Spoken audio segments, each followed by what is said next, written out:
Hello. We interrupt your regularly scheduled whatever you were doing to bring you, I haven't even loaded the game yet. This important XCOM announcement. I'm gonna sneeze. Oh no, sorry. Huh? I'm good. Okay. I'm not trying to be silly, guys. I really did just cop a sneeze right as I started up there. How's everyone going? Welcome back. It feels like it's been an age between the last stream and this one, but it hasn't. Last time was Midnight Suns, was our last Midnight Suns stream last time I saw you on the weekend. Yes, the Thin Man did try to attack me in my own home. Yes, we had a snake attack, which was not good. I'll catch you guys up on what happened between last weekend and this weekend. It's bit of a busy, well, my weekend is the week, so week. It's been a bit of a busy week for us over here as I load up XCOM. So one of our dogs got bit by a eastern brown snake, which is not great. I found out recently, one of the differences between Australian snakes apparently and the rest of the world, because I was looking up how to treat snake bites, as you might imagine, is on my brain lately, in case me and Jam got bit by one. And, they're like, oh, you should never use, like, compression bandaging or whatever on snake bites, unless the snake has neurotoxins. So this snake, that snake, or anything from Australia. I was like, oh, this is an American site, I realized at that point. And also learned that. So anyway, yes, do not suck out the poison, no, don't do that either. So anyway, Salsa, Jam happened to notice it, thank goodness. So Salsa was out in the yard, as she likes to be. And we have a lot of tall grass, because we haven't been able to get our lawn mowed. As is often around here. And Jam saw her, like, sticking her nose in a bush, and then she just, like, pulled this fucking snake out and, like, flung it through the air. And so we went out and we you know, we did stuff, obviously, went and reacted to this. And Salsa had killed this eastern brown snake. Brown snakes in are harmless. I was confused by that tweet until I remembered it was in Australia. Yeah, no, they're incredibly dangerous here. An eastern brown snake can kill an adult within 30 minutes here if you get bit by one. Not great. Not great stuff. So, you know, in a way, Salsa, very brave, good guard dog, as she is always checking the yard, might have saved one of us, because if it had bit me or Jam walking around the yard, yeah, I mean, that's not good, obviously. She's alright, so Salsa is alright as I tell the story a bit slowly here. You turn on the sound a bit because it's a bit loud. Yeah, brown snake's not great. When I was like 11 or 12, I accidentally jumped straight over the top of a brown snake that was coiled up in between, I was on a farm.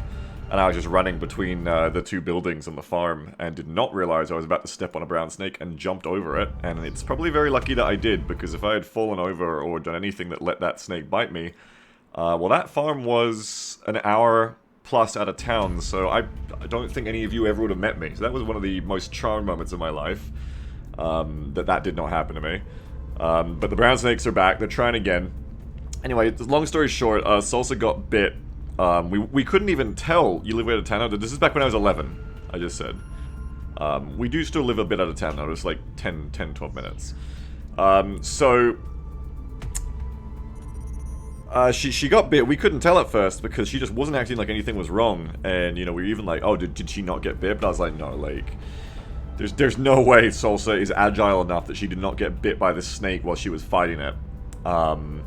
Anyway, so I chucked the 99% dead snake into a container, and we went to the emergency vet, where they confirmed from some testing that, yeah, like, 99% she's been bitten. So we just chucked her in everything of, like, yeah, do this, do that, please save Salsa. Which is very expensive, which, you know, I have the luxury of dealing with now, because the dog is alive. So it's good, you know, it's lucky. She handled it really well. You just couldn't tell that she'd been bit by anything. She was fine the whole way there. You know, until she got there, and then she started showing more symptoms. But kill the snake or you? What do you... Anyway. So she spent a day at the emergency vets. A day plus at the emergency vets. Got anti-venom, all that stuff. She's back now. She's been back for a couple of days. And she's feeling much better. Starting to feel like herself again. She's a bit woozy the first couple of days. But yeah, she's making a full recovery, bouncing back, which is great stuff. So, yeah, we're very lucky that Jamble noticed as well what was going on out there. Just happened to be looking over when Salsa was doing that out the window. And yeah, very, very, very fortunate that the emergency vets were able to do such a great job and keep her alive and treat her, which is awesome. Our great gratitude to them, of course. Unfortunately, it's basically... We've been going kind of like cash hand to mouth for a while, and then we had these two big sponsorships to come in, Tactics Ogre and the Marvel's Midnight Suns. I was like, oh yes, life isn't such a struggle. You just have to wait until you get your opportunities. You just gotta make it till you get your opportunities. Yes, we're good now. And then, and then you know, vet care is expensive, so basically like the whole Tactics Ogre sponsorship is just going straight into the vet bill, which we haven't got paid yet, but hopefully we will soon, so that we don't miss our mortgage or anything. Someone donated very generously, I assume because they heard about the snake thing. Someone donated $100 very generously, anonymously, over the week. Thank you very much whoever did that, because it really was the difference between groceries and getting our pills and stuff for this week. So thank you very much, I appreciate that a lot. It was incredibly impactful. We're battening down until we get those sponsorship payments in, but hopefully they'll be in soon in the new year. It's awful timing because everybody obviously takes time off over Christmas. So like, all invoices are of course delayed. You know, everything costs more, including the vet, because it's all holiday season stuff. It seems to be like a standard for us now, I mean, it wasn't last Christmas, maybe it was, but I think it was the Christmas before that. Camelite has just tipped $100. Oh, Warrior thank you very Salsa much. bravely defending the house. Thank you very much, Camelif, for the $100. Very, very kind donation of yours. Thank you very much, Camelif. My brother in Dark Tiding, Camelif before. The last time we played XCOM was like one of the last Camelif I crawl out of my cell for Darktide donations, because it's been the months of Darktide. But thank you very much for the $100, Camelif. That's very kind. It helps a absolute shitload right now. We're literally broke, so thank you. Until we get paid, so thank you very much. I appreciate it a ton. We're not anymore. Thank you so much. Thank you as well to, I do not know how to pronounce that name. For 1,000 pennies. I was talking to you before. Thank you for the 1,000 pennies. Hey, thank you very much. What a good dog. Thank you, Self-Harmonize, for the $300 as well. Saying, what a good dog. I appreciate it immensely. Guys, thank you very much for hearing my Jimmy Wales Wikipedia needs you funding stub and sending in your donations. I appreciate it very much. It helps a ton. Thank you so much. The council is requesting your I appreciate it a lot. It's a ton of money, Self-Harmonize. Feci Maryles has just tipped $7.37.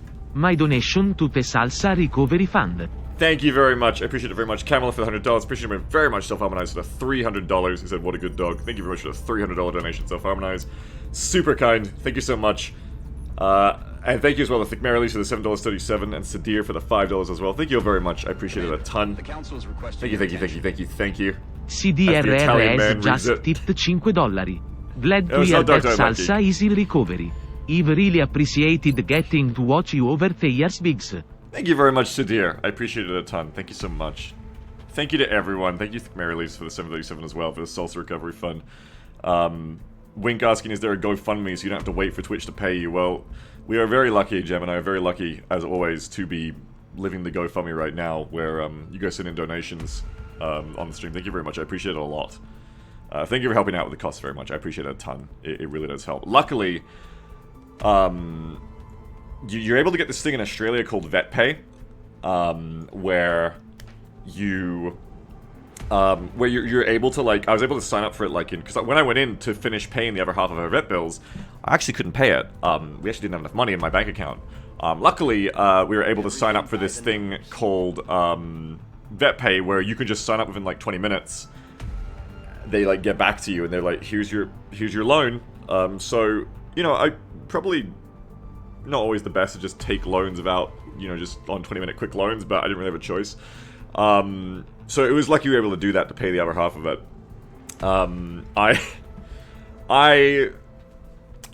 I was saying before this, that, like, it seems to be like a Christmas tradition for us. It's like Mary with fucking eating the hose and then Salsa doing the same shit. We always seem to have these, like, big vet bills around Christmas. This is, like, the month where it seems to happen. You could check the interest on that. I'm gonna have to, yeah, but I didn't have a choice at the time. Though, we're lucky that we had enough in the account to pay for the first half, the 50% upfront of when you go into the emergency vet, because it's like... Yeah, like, I knew I had the money coming in invoices, but I hadn't been paid it yet, you know, I didn't have, enough. But, you know, when I go in, and, you know, maybe it's kind of a shitty thing to do, I don't know, but when I go into the emergency vet, it's like, please just do all life-saving care for my dog, please. And here's the upfront 50% of the minimum costs, because it's like, if you can't pay that, they just euthanize your dog. They're just like, sorry, and they kill your dog, which is fucking sad and awful. So I'm always of a mindset when I go into the vet, like, I'll make it fucking work, somehow.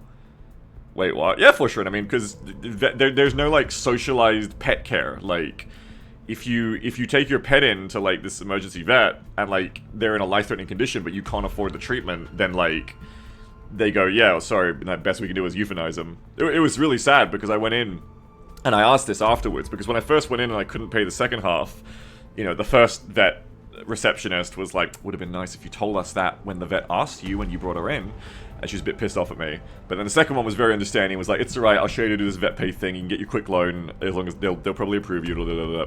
Sorted it all out. And I asked afterwards, where, like, you know, just curiously, I know it's kind of a dark question, but I want to ask, like, if I or someone else comes in and says, okay, you know, my dog is or my pet's in a life-threatening condition, but I don't have the money on me right now to pay for it. Lunar-lance-ag has just tipped $100. Thank you very much, Lunar. Socialized pet care. Thank you very much, Lunar, for the $100. That's very kind of you. Thank you so much. Socialize the pet care. Thank you for the $100 very much. This is socialized pet care. This is, I'm going to coin it. It's parasocialized pet care. Thank you very much, everyone. I appreciate it a ton. Appreciate it a lot. I have parasocial security in this job. Thank you. But yeah, I was asking, like, what happens if you come in and, like, you just don't have the money in your account to pay for the dog right now? Because I know a lot of stuff you can get, like, an invoice, right? Like, a lot of stuff, you know, you can be like, alright, I can't pay this bill right now, but, like, hopefully in a week or two, I'll be able to, my pay will come in, my wage will come in, I'll be able to pay you. I know they have it up front there, and then, yeah, I asked just, like, what happens if you come in and you just can't pay it, but your pet's still in a life-threatening condition? They're like, yeah, unfortunately, we can't do thousands of dollars of medical care on no money, so basically they offer to euthanize, and then if you can't pay for that, they'll euthanize for free, because they say, you know, they won't leave the pet in suffering. And they were saying, yeah, that old guy who just walked out past you, that's just what we did for him because he couldn't afford it, so we euthanized his dog. And I was like, that's very fucking sad.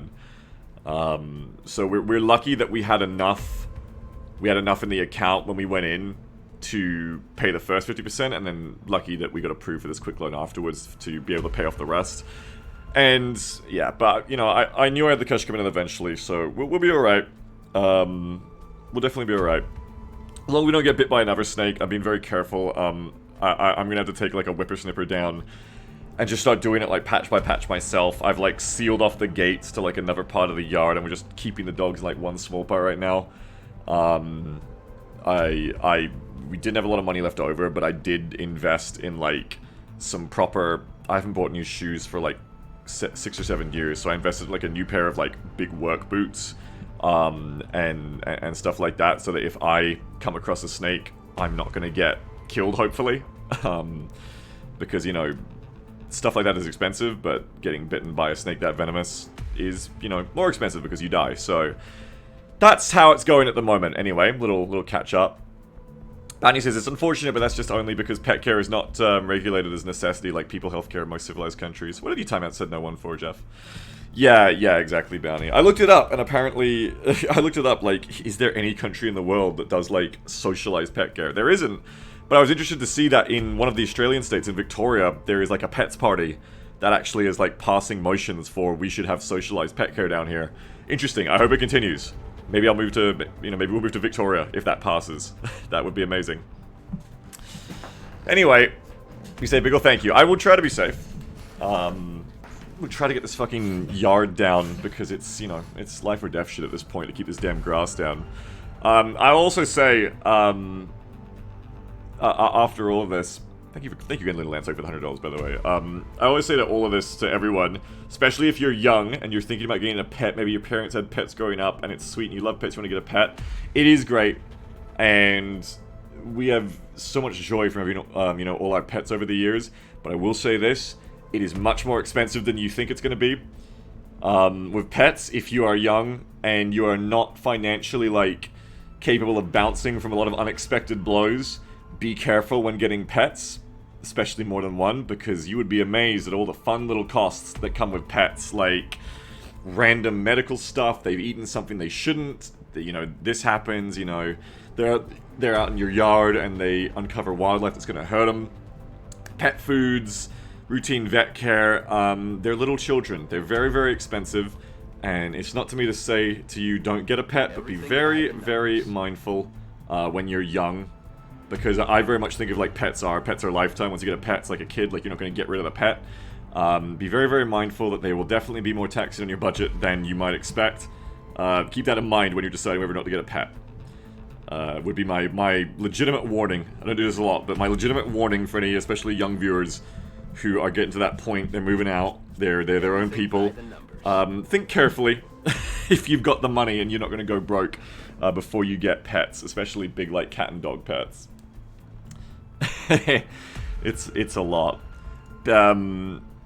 It's been similar to getting a fucking house too. Like fuck, like we still haven't got our goddamn plumbing fixed, and there's a lot of fun costs that come with owning a fucking house, too. Well, owning a mortgage, so definitely be mindful before you take those big steps in your life, young people, because your finances can always get worse. And, yeah. A warning to be conservative with your money when you're young, especially, so you don't get yourself into any traps that are hard to get out of. What PG said? We'll get into the XCOM in a minute, guys. I just wanted to catch you all up. PG was saying, I don't know how you deal with all the dangerous snakes down there. It seems like he'll not just for you, but pets, children. Oh yeah, man, it's fucked. You gotta keep your grass down, of course. You gotta keep your grass down. And, you know, depends where you live as well. But yeah, we do have a lot of very, very dangerous snakes here, for sure. To a 23 resolution, fix people's plumbing. Well, you know, I was finally like, because we got the sponsorship money and we had some donations and stuff. The sponsorship money hasn't come in yet, but it's still going to hopefully come in early January. Fingers fucking crossed, hopefully.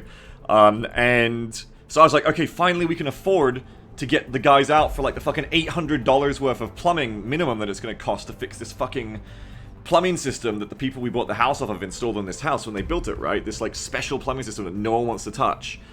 Great, thanks. Anyway, so then I get back to the guy like the 12th or the 13th of December. I'm like, okay, yeah, please, can we get this going now? Because it's been months, you know, of us having to deal with this. And the guy just goes back like, oh no, sorry, like the one guy who does this in all of Queensland is off for holidays now, and he won't be back till like January. And I was like,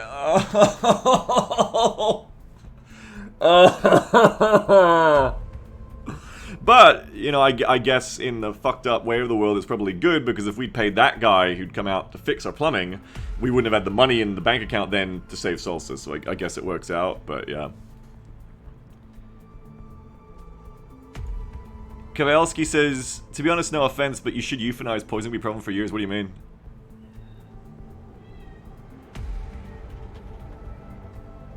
Tangent juice is starting. No, it's not even a tangent. We're just like doing the recap. But I agree, we should get onto the XCOM now. I think we've caught up. $50. Belated Merry Christmas. Hug your dog for me. Thank you very much, Dozo, for the $50 donation. Belated Merry Christmas. Hug your dog for me. Thank you very much, Dozo, for the $50 donation. I appreciate it a lot. Thank you very, very much for that. I appreciate it. Thank you so much. I thought that's what you meant, Kovaleski. The damage it does to the cells can lead to cost later on. Yeah, I figured that's what you meant. Yeah. I don't know if it's different with the neurotoxins here with Australian snakes or not. But yeah, I'm kind of a sucker and a romantic when it comes to stuff like this. Like I'm very much like she seems to have bounced back completely, and I think she'll be fine. But I am very much like a beg, buy, borrow, and steal and cheat to keep your, you know, to keep your loved ones going. And I count the pets as my family loved ones. So I'm very, you know, I'm very Kobayashi Maru on that. I really don't accept the L's there when I can. So even if that was a concern, I still would have done it. You know, it's very hard for me to. It would be very hard for me to ever be like, I'm gonna just euthanize. Not saying that's not valid for anyone else's situation. And I think in a lot of ways, like I'm incredibly lucky to do this. You know, I make up the term parasocialized healthcare, and it's half a gag, but I am incredibly lucky that, you know, you guys are very, very kind to us, and, you know, you hear about the stuff and you do send in the money, and you do help us pad our costs out, and it's the, you know, the difference for us. And that probably enables me to also be that bit less pragmatic than a lot of people have to be with stuff like this, because I hope that it's like, okay, well, you know, worst fucking case, you know what, I'll do like a month-long, 24-hour, 16-hour-a-day XCOM marathon, and I'll do like subathons and shit, you know, like I'll fundraise and shit like that, you know what I mean?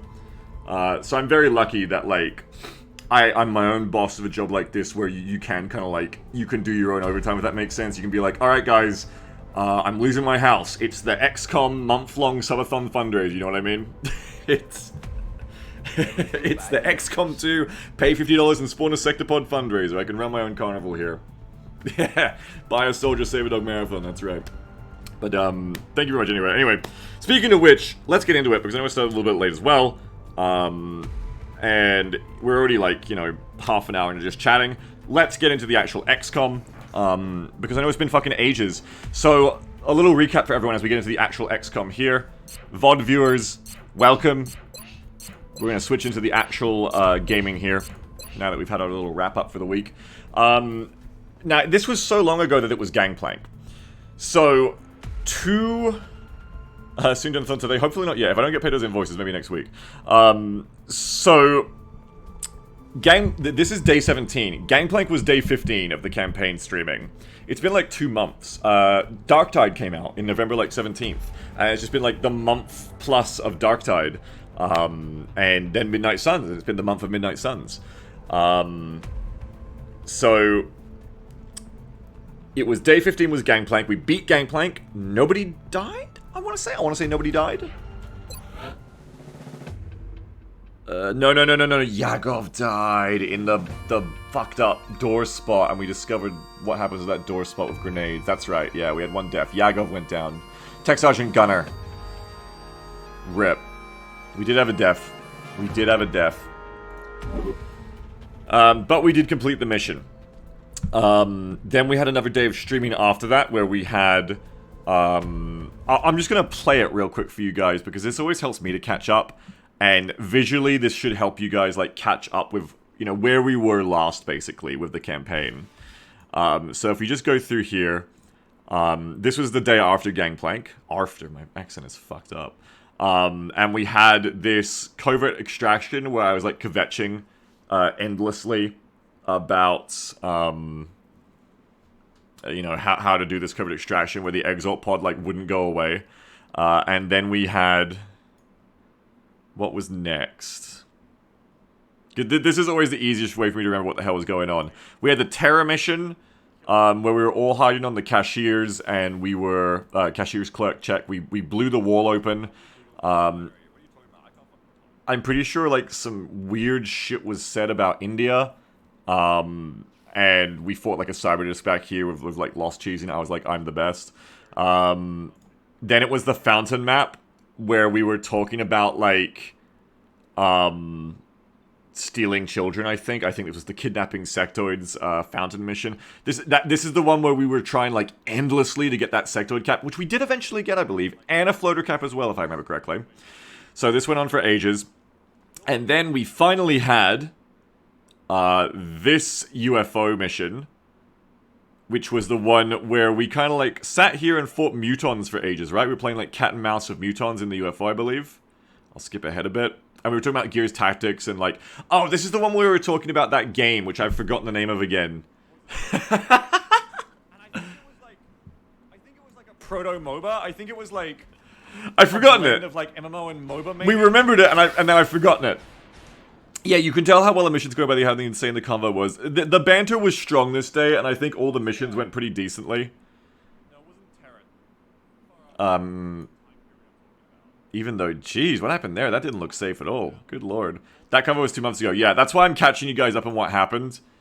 Man, I want to remember what the fucking game... Does anyone remember what the game was called in the end?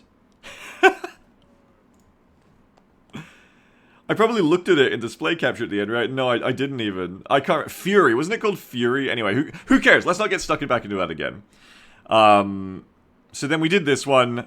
Oh, yeah, and we almost lost that infantry, didn't we? What? Yeah, we did get the answer by the end, but I forgot what it was. I'm not going to get us back into it again. Wasn't this the one where the infantry got flanked by the outsider, but not quite killed? Any interest in Dark and Darker? Beagler City has not interested. Nah, hang on, no, I have played Dark and Darker. I think it's alright. But it's a little bit jank, so I'm not, like, smitten with it. But I did enjoy my time with it. Fury Rune Rage, it was one of those games. Yeah, it was a full letter name. And then we killed that outsider. Okay, this wasn't that one where the person nearly died. That was a different one. And then that was that. We went up and we fought a fighter. Crashed a fighter, and it's a crashed fighter on the deck. I don't really remember what's going on in the strategy layer. Maybe I'll be able to glean some insights if I listen to myself for a second. She fucking loves to shout, "Go away." Okay, not so far. We're talking about SWF's daughter. Oh my god, let's wrap this up. I'm building a lab and a thermo. Reason is the best way I can describe that last mission. For no good reason. I hope you're happy with your last long war mission for at least 2 weeks. Yeah, 2 weeks. Anyway. 2 weeks, folks. 2 weeks. Back when he was like, I'll just take 2 weeks of Darktide conservatively. So. I did say at least, that's right. So. What am I working on? I'm working on xenogenetics right now. I've got a lab building and a thermogenerator. We must presume that this thermo is being built for something. It's not too hard to remember what. I'm probably trying to get a lab block built. It's always the same. I need a lab block, I need workshops, I need my satellite uplinks built. Do I have any satellites building? No, it's 11th of July. Satellite uplink facilities at maximum capacity. Additional uplink required. I've taken all of Europe and all of North America. Well, all of America. No, that is all North America. Mexico's in North America. We were then discussing, I think, whether we're going to try to expand to South America or Africa next. Asia definitely getting left for last no matter what. India not looking hot on the panic. Where did we land on real-time XCOM? Oh god, that's what we talked about last time, isn't it? God. So we're still figuring out whether we want to go to South America or Africa. It doesn't really matter yet. Ah, when was the last Exalt scan, everyone? Satellite uplink facilities at maximum capacity. Additional uplink required. Where's that assault?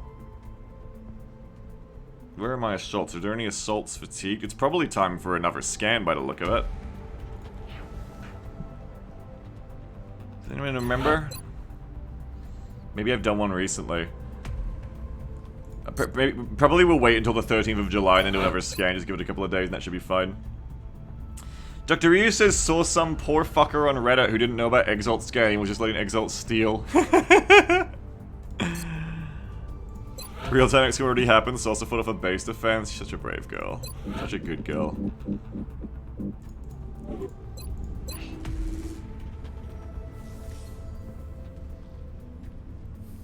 It costs 60 of exactly 60. I suspect you were planning one. No, I'm not so put together. No, I don't think so. How's the roster looking? The roster's looking pretty good. Lots of infantry. Looks like it could be better, but pretty decent. Losing to Gunner and Gangplank, of course, not great. I want to play some more Roast Sigma, too. It's been too long.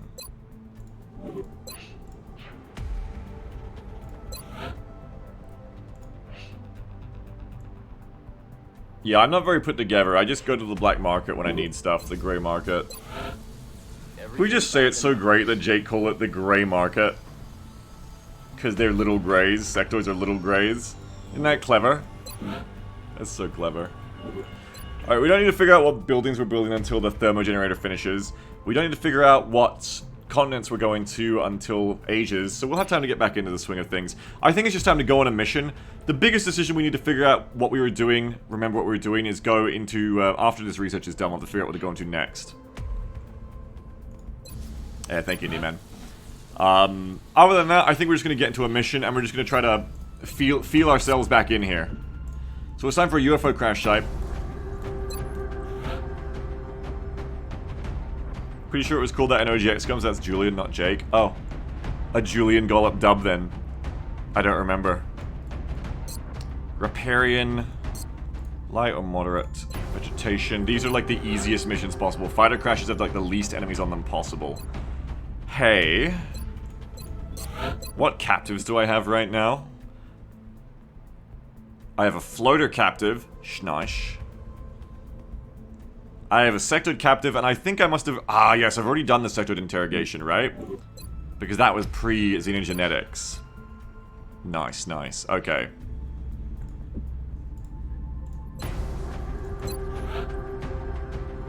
Biocybernetics sounds familiar. I think that's why we did sectoid autopsy. Interrogation, I mean.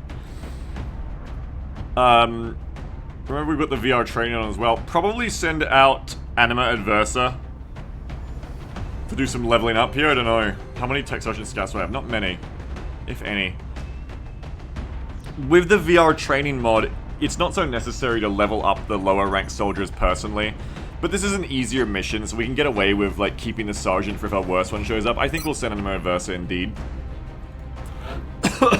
Excuse me.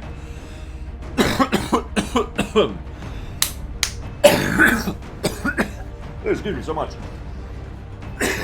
Sorry. I had a nasty cough. I gotta put my jacket on. Now, do I want to try and A-team some people, though? There is something to be said when I have a lot of spare high-level infantry to do the opposite and send out my best soldiers to just get them more XP. I could send out Zhang in order to try and get him to Master Sergeant. Getting this team to Master Sergeants early for those super hard missions that shows up is always good. Always really useful. I've got 9 hours for Nictus of the Mafia. I do have a lot of infantry, and what's more, they're very high-level infantry. But I don't need to take them. Tech Sergeant, Tech Sergeant, Tech Sergeant Infantry. A Sergeant that's almost there. I think we want to take Not Ramiel and get Not Ramiel over the Tech Sergeants. We got another one. And then maybe take like a... Maybe take Zhang as well. And try to push Zhang for Master Sergeant. How important is it to get an infantry to Master Sergeant? Well, you get Bring 'em On and you get VPT. So, I mean, pretty big deal, especially as Mechtoid is show up. Pretty big damage boosts. Pretty big damage boosts. We were even considering with infantry going the extra mile and doing Bring 'em On an extra con. And then using the respec feature to respec out of extra con into VPT, but still retaining the stat boost of extra con, which is 4 aim, 4 will, and 1 mobility. To do that, you would want a wide pool of high-level infantry. You wouldn't want it to be your first Master Sergeant. So that actually, maybe what we're going to do is level up our lower infantry. Because we want to get everyone to Master Sergeant around the same time that way. So that we have a wide enough pool of experienced infantry that we can afford to do that. Do you know what I mean? So maybe we want to do that instead. Maybe we want to bring Camelef along and push Camelef up to Ranger. And catch them up with XP a bit. Alright, now we're going to have our gunners. Now I do need to level up some more gunners as well. Sammy is about to hit that all-important Tech Sergeant level. Bounty says, when expanding pools, I used to prioritize as many Tech Sergeants as possible and save the strong ones for harder missions. Yeah, Tech Sergeant is a very... a reliably powerful rank for pretty much any class. It's hard to think of a class that doesn't get really powerful by the time they've hit Tech Sergeant.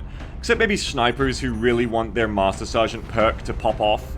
But even they are doing better at Tech Sergeant, they just don't really hit, like, their big points. But I feel like almost everyone else, like Tech Sergeant is like dense smoke from medics too. It's just such an important rank for everyone. Sergeant is like the last rookie rank to me for mid and late game work. Tech Sergeant is like the lowest veteran rank, if that makes sense in my mind.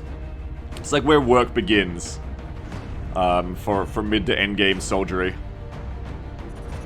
So getting more soldiers above Sergeant is definitely a good thing. You're Hollow, you're Heat. Take both of you two and let's try to get you guys above Tech Sergeant, because especially losing General Yagov, the Tech Sergeant gunner, our gunner pool has always been stressed, and that's going to stress it even more. And then there's mechs that are good squaddy. Yes, we want mechs. I think that's why I was going cybernetics. I think I want to get mechs already. Flare Knight says, is there a mod that's like this, except less hard and elongated? Like one that includes all the new classes without the rest of it, I guess.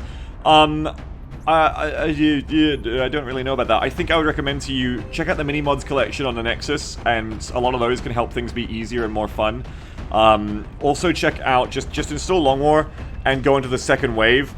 Just play on like an earlier difficulty, I would say.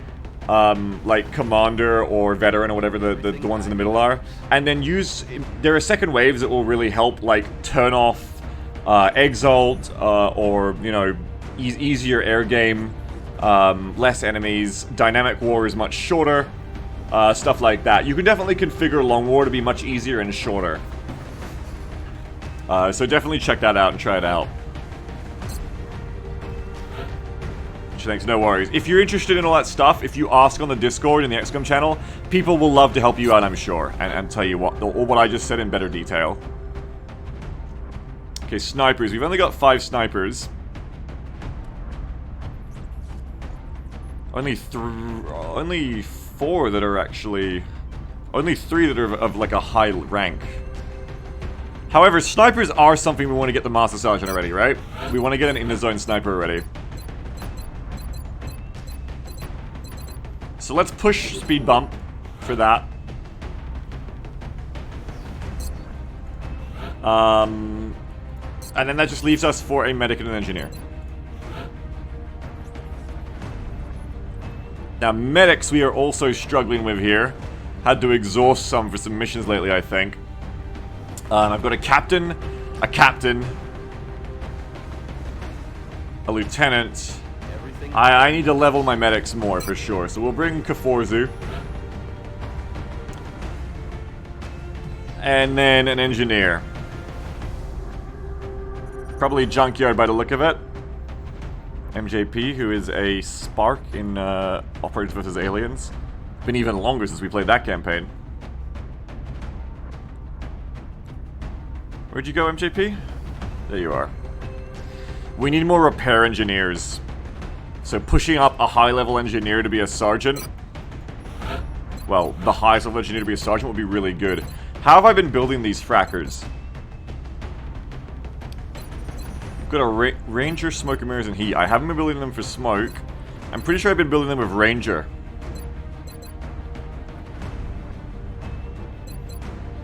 I don't think I've been taking Heat. I think I've been building them with Ranger.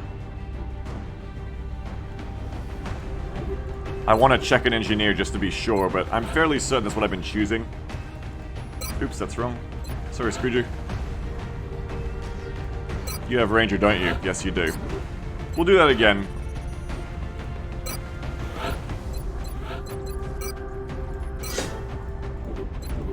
Alright. Let's load them up. Ah, I've got those beautiful respiration collars now. Thank goodness.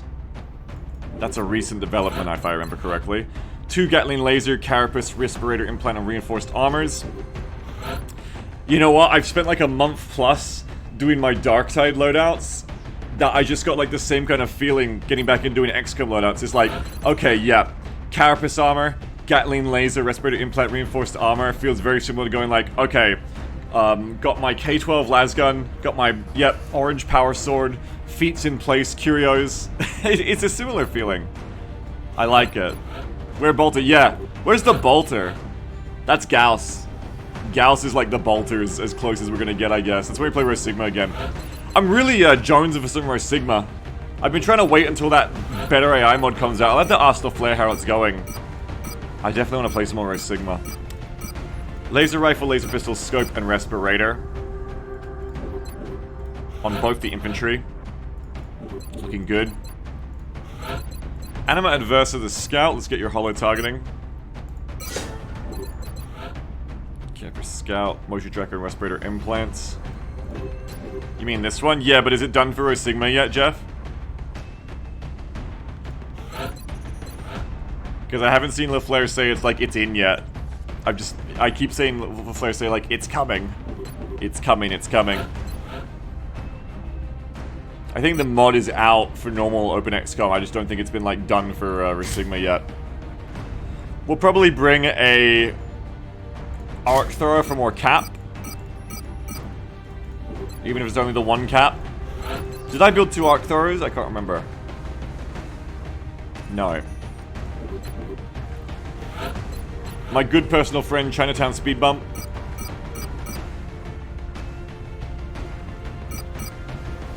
With the nice setup.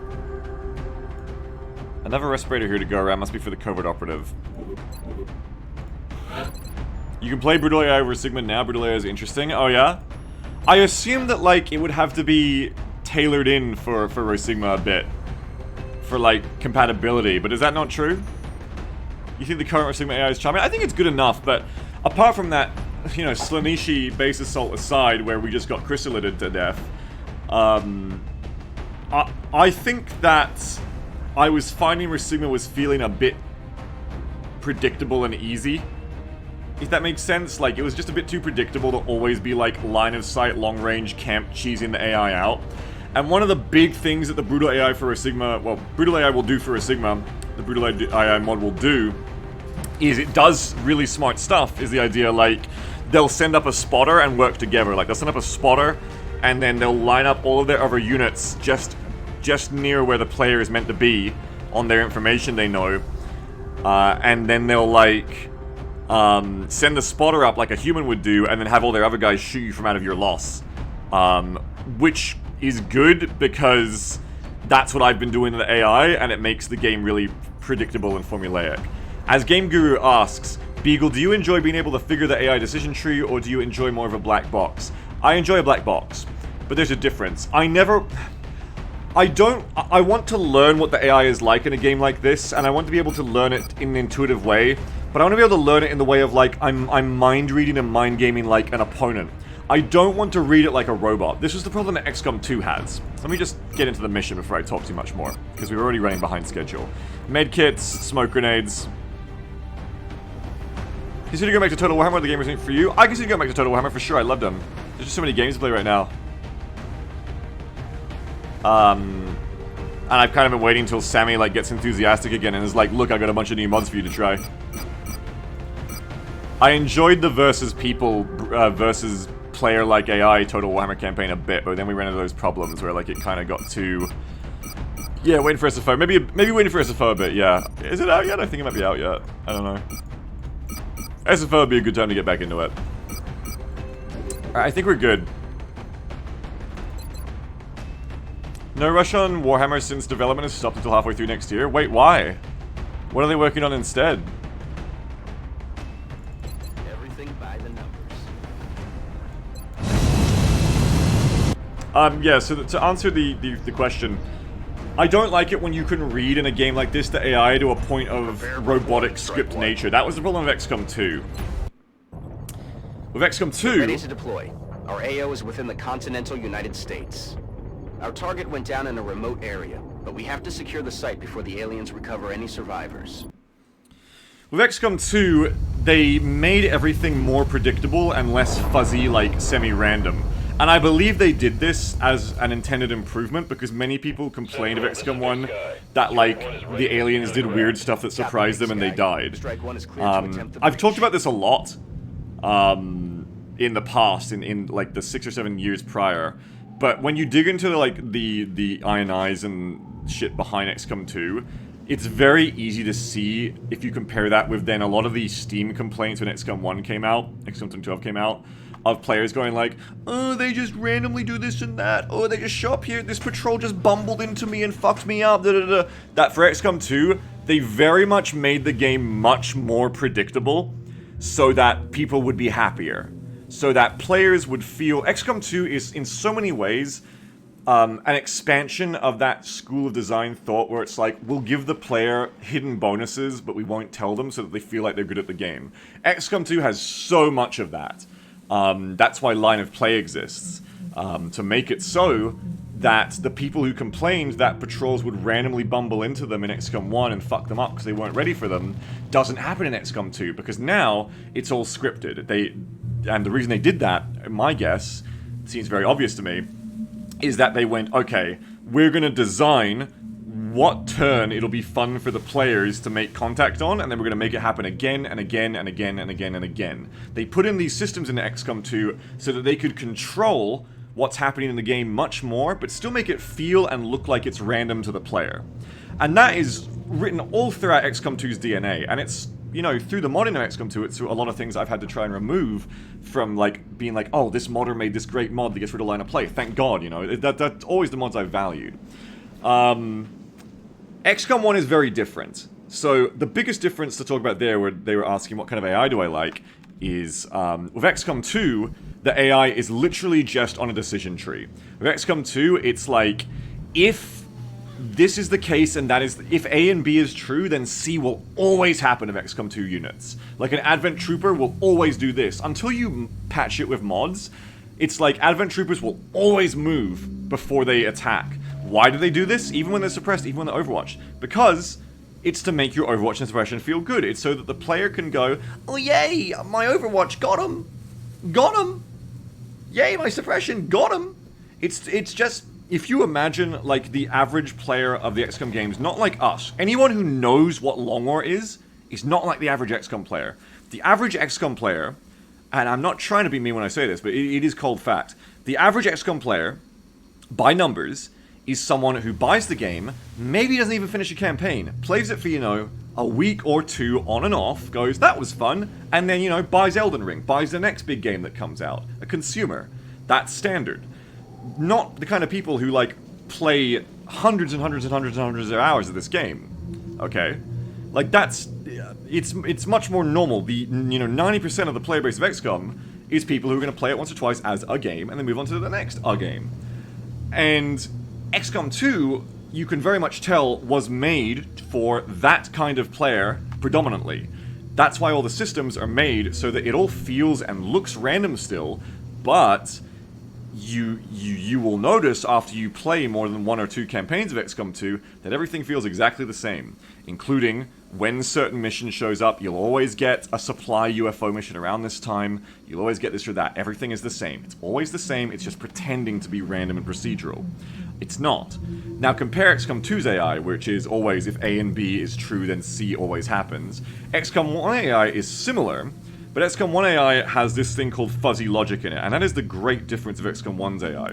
XCOM 1's AI follows a similar, to my understanding, follows a similar kind of pattern, where it will do, it will base things off of context, so like if A and B is true, then the sectoid is likely to do this. And this is how we're able to do strategies like, okay, if I flank this enemy and suppress them, they'll probably run it. If I don't flank them, they probably won't. And this is different between the different units as well. Mutants have different personalities, the sectoids have different da-da-da-da-da. The big difference of XCOM 1 is that there is like this little wildcard chance in the logic of everything with the AI, where it's like this intentional fuzzy logic put in there to simulate randomness, where it's like the AI can just randomly decide to do something weird and offbeat or off script just because. And the great way that that works is that as a player we then infer meaning to this, like the AI is smarter than it is.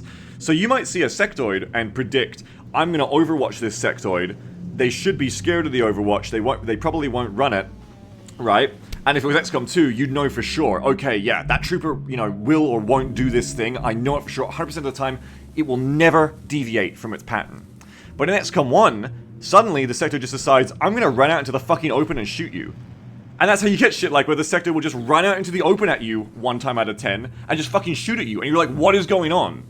Or you'll get the, you know, you'll get the floater that just does like this insane like go into the fog and then flank around you and shows up like 6 turns later, the one smart floater that flanks you, and you're like, how did you do that? How did you know how to do that? You're not supposed to be able to be that smart. They're not. But it's randomness that we as the player then infer deeper meaning to the AI's intelligence from. And it's fantastic because with games like this, if you can guarantee that an outcome will happen 10 times out of 10, then it opens up your strategic possibilities so much, because you can go, I can always leave my guys out of cover in a position where they would die if the enemy saw them, because I know 10 times out of 10, the enemy will never see them. They'll never make this move because I've planned it. But if you know that 1 time out of 10 or whatever, 1 time out of 10, the alien might do something completely unexpected that you have no pattern or prediction for, then you have to be a little more careful. You have to be like, okay, I can't just risk-free move into the open here, because what if the sector just goes bananas and runs the suppression to Overwatchers, gets missed by all of them, and kills someone? And it's unlikely, but that's not the point. It's not that it will happen, it's that it can happen. It's that there's even the possibility of that happening is what keeps it so much fresher. That there's even the possibility of the enemy being able to go off script is what makes them fundamentally not perfectly predictable. And that's why I hugely prefer XCOM 1's AI, because it goes that extra mile to feeling more like an interesting player, whereas XCOM 2 very quickly just becomes a set of rules and scripts, and you learn them, and until you mod them out, the game is very, very predictable and samey every time.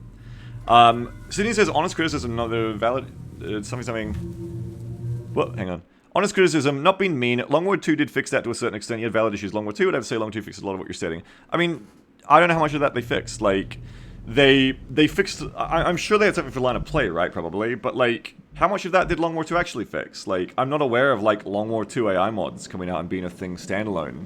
I don't know. Like, all the AI mods I've ever used were their own thing that people made, like a better advent and stuff. Regardless, either way, it's not like I tried Long War 2, and when Long War 2 released, it didn't fix all of that shit. Like, it was not that, as far as I remember. Because if it was the product I wanted, I would have kept playing it. But there's a lot of reasons I bounced off of it. Game Guru says, now that you mention it, you're totally right. I almost didn't notice the difference between XCOM 1 and X2. Yeah, you will not notice it with XCOM 2 until you've played, like, more than, multiple campaigns. But yeah, it's exactly the same. And I don't point it out when we're on the campaign screen, but every time we play a new XCOM 2 campaign, and like, oh, here comes the UFO mission, right as you're about to hit your carapace armor, and you need the alloys or whatever, right as you're about to hit beam lasers and you need the alloys, it's like, yep, I know why that's happening, because they're throwing you gimmies. XCOM 2 is a game of the devs constantly throwing you gimmies, like, go get them, sport, without letting you realize. It is a game that was made for the people who are bad at XCOM 1 and whined in the Steam reviews for the game and the Steam threads.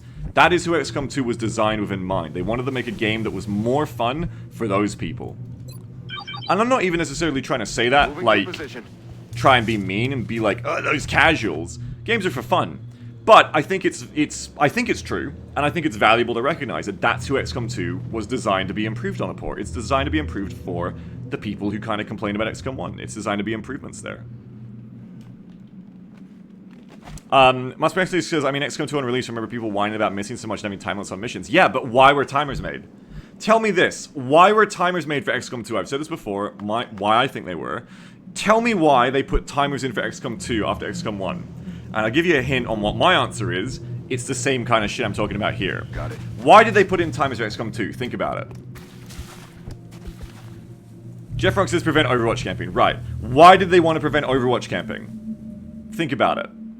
To keep the challenge up? Not necessarily. Affirmative. Think about it. My answer, the way I look at it, is it's the exact same thing I was just telling you of it was for the people who complain on the Steam forums. So why do they do it? Overwatch camping is boring. Yeah, basically. Make gameplay faster. Here's why I think, and I know we're kind of going a bit of a tangent right now, but I think this is interesting. It's my theory. I mean, it's not like Jake's ever come out and said all this stuff, but it's my theory. Here's what I think. There was a lot of people who weren't very great at XCOM 1, and they complained about that. And the XCOM 2, I think, was a game designed to be a lot more fun and easier to play for those people without making them feel like it's easier. To let everyone have the fantasy of, like, I'm the big smart commander. Why put timers in XCOM 2? There's two good reasons. One level to look at it is to say Overwatch camping was the meta. So we want to get rid of Overwatch camping being the meta because players who understood it was the meta but didn't want to do it were being forced to do it. Therefore, we're going to make you play in a way that is worse. We're going to enforce that. We're not going to let you play in the way that's easier We're going to enforce you playing in the way that's worse, so now that you don't have to have that problem of like, oh, I don't want to Overwatch camp, but it's the best strat because it's boring, but it's effective. That's one way of looking at it. The other way I look at it, and I felt this after playing a lot of XCOM 2 of the timers, and I always had the same complaint. Ah, fuck, I know this is a bad move, but I have to make it. I said that all the fucking time of XCOM 2. Ah, fuck, I know this is a bad move, but I have no choice, guys. I have no choice. And I realized after saying that enough times, what that meant for people who were worse at the game. Now I'm going to say this in a way that, again, this is not meant to be a dig at all. Many people are worse at XCOM than me. That's a fact. Especially if you're not that into the game, of course. You do something more, you get good at it. I'm on the move. So what's actually quite brilliant about timers for XCOM 2 for the standard audience, because I hated them, of course. A lot of us hated them. What's brilliant about timers for XCOM 2 is that it kind of stops making it your fault when you play XCOM 2 bad. Because the timers very much enforced you to do bad play because it was the only choice you were left. And I complain about this a lot. It reduced the tactical depth of what you could do, because rather than being able to do different things in XCOM 1 and XCOM 2, it's like, well, I literally have to do this move, I have to assault and charge forward, because if I don't, I lose on the timer, I have to do that. Think about that on like a more meta level. What that means is that the game is holding your hand and forcing you to what to do more, which means if you're not very good at XCOM 2, it doesn't really matter as much now, because you're being forced to do the same thing that I, as a better player, am now also being forced to do. We both have to do the same thing. Run forward, kill Advent really quickly, and get the objective. We both have to do the same thing. This other shit that I could do in XCOM 1 that was better, that we've all figured out was better, smarter, yeah, it levels the playing field, exactly. I can't do that anymore. It levels the playing field so that it doesn't matter if you're super good at, you know, being cheesy and using different tactics of your squad, or if you just picked up the game. In either way, we are both being funneled into the same level flat strategy. Rush the objective. And in that way, you are making, you know, you are making the gameplay that flatter, more leveled experience that more people are going to be able to get into and go like, okay, I'm good at this. Or, and this is great, yeah, it lowers the skill ceiling. Or, and this is fantastic, you know, for those new players as well, it gives you an excuse. When you fail in XCOM 2, it doesn't have to be like, oh, you know, I made that bad move where someone died because I'm bad at the game. It's, well, I had to do that because otherwise I would have lost the mission. Do you know what I mean? So it's a really brilliant thing. Everyone complained about timers on release, and everyone was like, why the fuck would Jake Solomon do this? You know, that, people are always trying to figure out, why? Why the fuck would you add the timers, apart from the obvious of, like, just nerfing Overwatch camping? But people would always say this shit of, like, I would say this shit, until I figured it out a bit more, I think, of like, but aren't there better ways to nerf Overwatch camping? Like, it's so ham-fisted, it's so brute force, why do it this way? And I think that's why. I think what we just discussed is why it's actually cleverer than it looks, is that it wasn't just to counter Overwatch camping, it was to make this game, XCOM 2, more for a casual, fair-weather audience. You know what I mean? So I talked about that at length there, because I find that stuff really interesting to talk about. But that's my theories, you know, Jake Solomon's, I know, as far as I know, Jake's never done, like, interviews to be like, this is what I did. You know, Jake Solomon has never, you know, emailed me and been like, you figured it out, Beagle, you read my mind throughout the development of XCOM 2. You know, I'm not saying that I have any such insider knowledge, or that I'm even, you know, that clever that what I'm saying here is necessarily true. But, me to myself, my opinions, I do think... I do think that that's what was going on with their decisions of XCOM 2. Fissure says it's almost like the developers aren't the drooling idiots people are always saying game devs are. Exactly. I think, particularly with Firaxis and, you know, Jake and the XCOM team, I think we can always see how clever their decisions are. Jeff Funk says, to be fair, Stealth already removed the need for Overwatch camping, at least for the first engagement. That's true too, yeah. They brought in Concealment as well, and with Concealment as well, also got rid of that thing that... What do I always say about XCOM 1? The most important thing about winning a fight in XCOM 1 is how you start a fight. What do they do in XCOM 2? Concealment. Why have they done this? No, of course it's not to fit this guerrilla theme. That's not the main reason. The main reason they've done that is because now anybody can start a fight right. Anybody can get all their soldiers into position, be happy as a clam, ready to open up with all their guns at once in good cover, and light shit up. On my way. You know what I mean? And I found a way to exploit that to Overwatch camp it, and they got rid of it. Yeah, exactly. On the move. On the move. The anti-Beagle Rush maneuver. I will always be proud. I'll always be proud he called it the anti-Beagle Rush maneuver. It's an honor, Mr. Solomon. It was an honor, truly.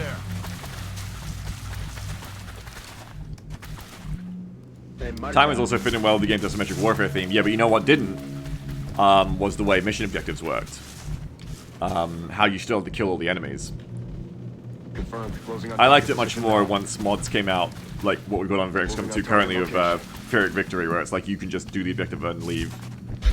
What was the original Beagle Rush maneuver? The Beagle Rush maneuver was... You weren't allowed to overwatch from concealment.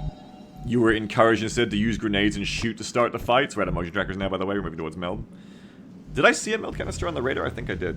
I think it was just ahead. But what I figured out is that you could have the enemies path into you, break concealment on their turn, and then your overwatches would go off and you'd wipe them all like traditional XCOM 1 Overwatch camping pods. They fixed that by making it so if you do that, the aliens shoot you. It was just straight up like, eat shit. Like, the aliens shoot you if you do that. Visual on the goods.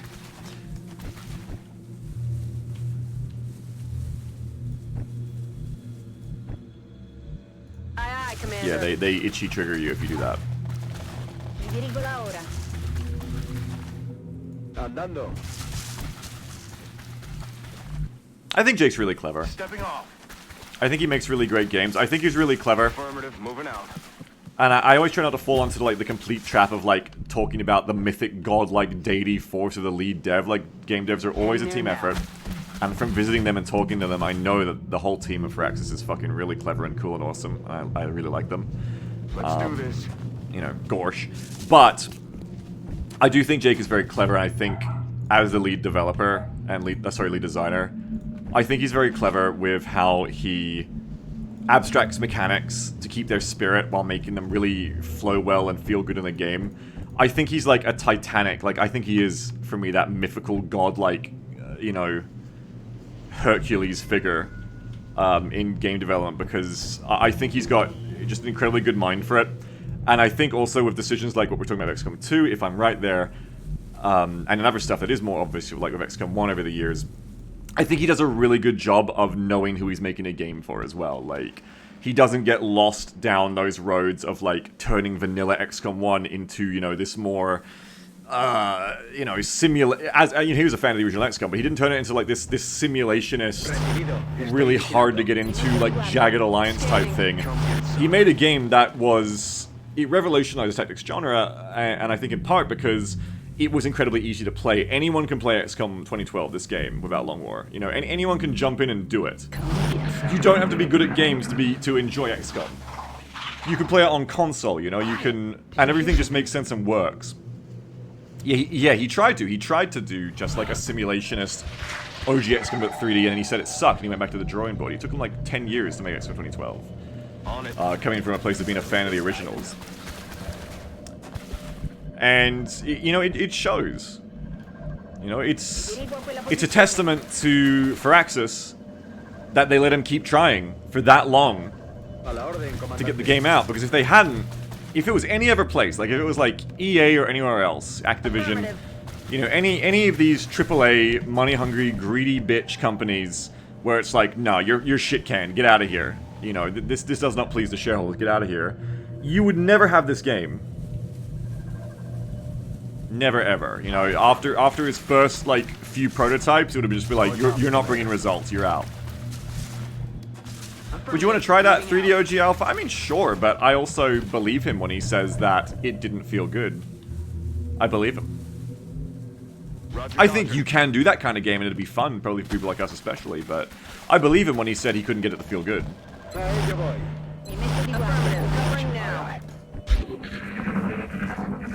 Bounty says with the way 2K is running these days, doubt they would get another Jake. Yeah. And I think, you know, it's probably good that he probably, you know, this is all guessing, but he probably earned a fuckload of Rockstar cred. Not like the game dev company, like, as in, like, the term Rockstar cred for getting this game out. Because, like, yeah, he went through a lot of trials and tribulations, but he got here, he put this game out, and it was a smash fucking hit. Dominated the genre, revitalized and dominated the entire, like, tactics genre. And still remains, like, the titan in the room to this day that other tactics games are always lifting mechanics from. You know what I mean? So it's good that he got in and did that when he did, because I agree with Banny. I doubt that with the state of gaming today, you would get another run at the game like this the way he got a run at the game like this. I don't know. Though, you know, Firaxis is still Sid Meier's company, right? Sid Meier is still alive, right? And as I understand, Sid had a lot of sway in, like, pushing Jake through. Jake talks about this is why I can say this. Jake talks about this in that really interesting Making of XCOM's Jake Sullivan article. And Jake said, you know, Sid Meier did a lot of pushing him through, prototyping with him in his office, stuff like that. Rolling out. I think Firaxis is cool in the sense that it's one of those big developers. It's like an interesting anomaly to me in that sense. It's like a really big developer that can put out these like AAA polished games, along with their partnership with 2K. But then, like, at the same time, they have not yet been lost, it seems, down the road of, like, modern gaming. You will be nickel and dime to hell. I mean, Midnight Suns is really, like, the first sign of that, I would say, with, like, the currency systems there. And I'm, you know, I'm always going to be willing to simp for them a bit and, you know, defend them a bit more generously. And go like, oh, I bet that was more 2K or Marvel. Especially Marvel, because Marvel is involved. But, you know, you'll see in the next game. If they put out, like, an XCOM, and you can see, like, the corrupt tendrils of, like, modern live service, cash cow monetization farming in, like, XCOM 3, I'd be like, okay, we've got problems.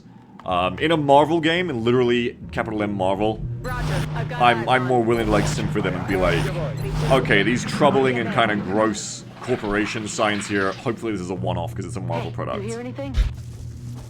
You know? Like, I very much expect when you have a Marvel product that there is just, like, Marvel people being like... There's gonna be, like, a whole team of suits, you know, to use the term. We're gonna come and be like, okay, and here's how we're monetizing all this shit. Get on board. Visual on the goods. Where's that next meld? But like I said, we'll see, you know, like... Sid Jack says, from the story, Sid sat down with Jake and helped him to achieve XCOM 1. Sweet story of a leader really giving a fuck with their people, exactly. You know, I don't know a lot about Sid Meier. Hey, I love his Civilization games. But I don't know a lot about Sid Meier.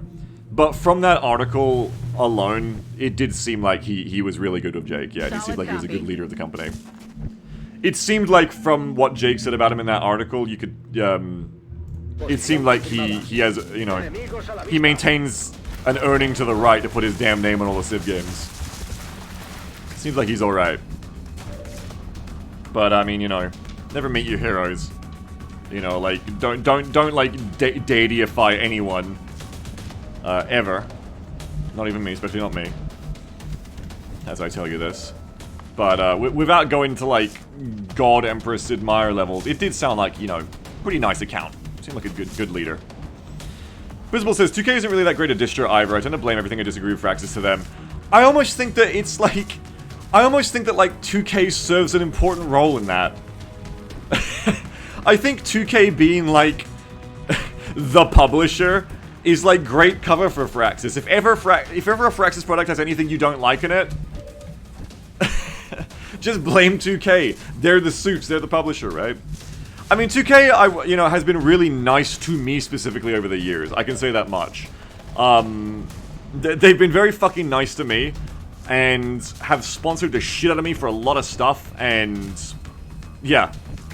2K has been incredibly nice to me specifically, I know that much, and to work with over the years. I can definitely say that much. Where do I want to put this gunner? That's not to say that, like, I'm going to say that 2K themselves are, like, an angel company or anything. I'm literally just saying what I'm saying, which is 2K has been very nice to me. I definitely have to have some loyalty to them for that as well. Let's bring the sniper back to here. Chinatown says, I also appreciate that Jake doesn't carry himself as one of those kinds of auteurs either. Doesn't have an ego by appearances. By appearances, yeah. Meanwhile, behind the scenes, Jake Sullivan cracks the whip again. Bashes his way into the development room of XCOM 3. It's one room with 50 developers packed into it at Firaxis Studios.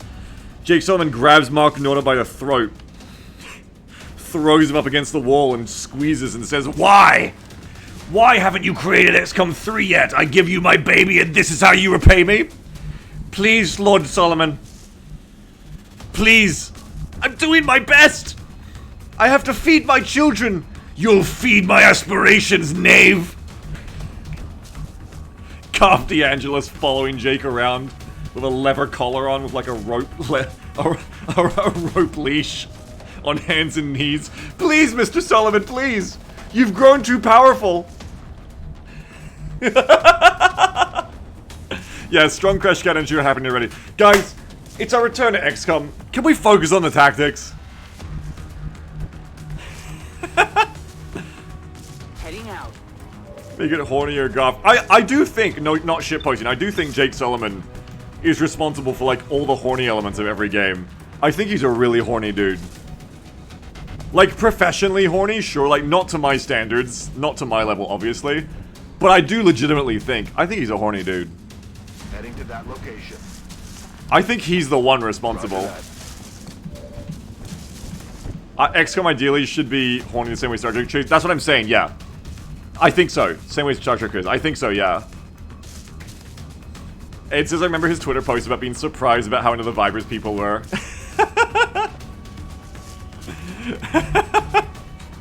Affirmative. Man, that's going back. Remember when XCOM 2 first came out? People were like, oh my god, Vipers. That's going back. Procedo.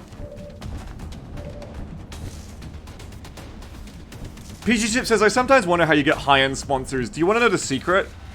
They don't watch my content enough. Do you want to know the secret? I'm not that successful. If I was like a 5,000 viewer Andy, if I was like Shroud or someone, no, you guys laugh, but seriously, this always is how it works. If I was like a 5,000 viewer average streamer and like everyone was always talking about me, I had like a whole subreddit dedicated to myself, like I like end a stream and like people just posting like content for clout, like, oh look at this funny thing Beagle said, ha! And like they were like parasocial chasing me all the time, like everyone was always paying attention to everything I said. I would not get away with most of the shit I say. The reason I get away with it is because honestly, you guys are the only ones listening. No one else is listening. Do you know what I mean?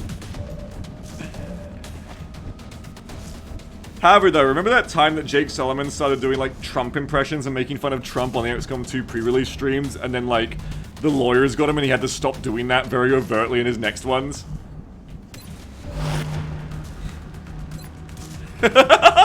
This was pre-Trump presidency too. This is 2015.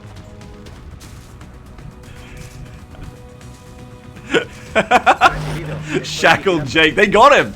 They fucking got him! They took his free speech! I swear you could probably still find it online where he was doing his Trump, his fucking Trump impersonations before Trump was like the president. Because I think they had like a Donald Trump soldier and he was just constantly, every time that soldier was doing shit, he was just like, oh, this shot's gonna be huge!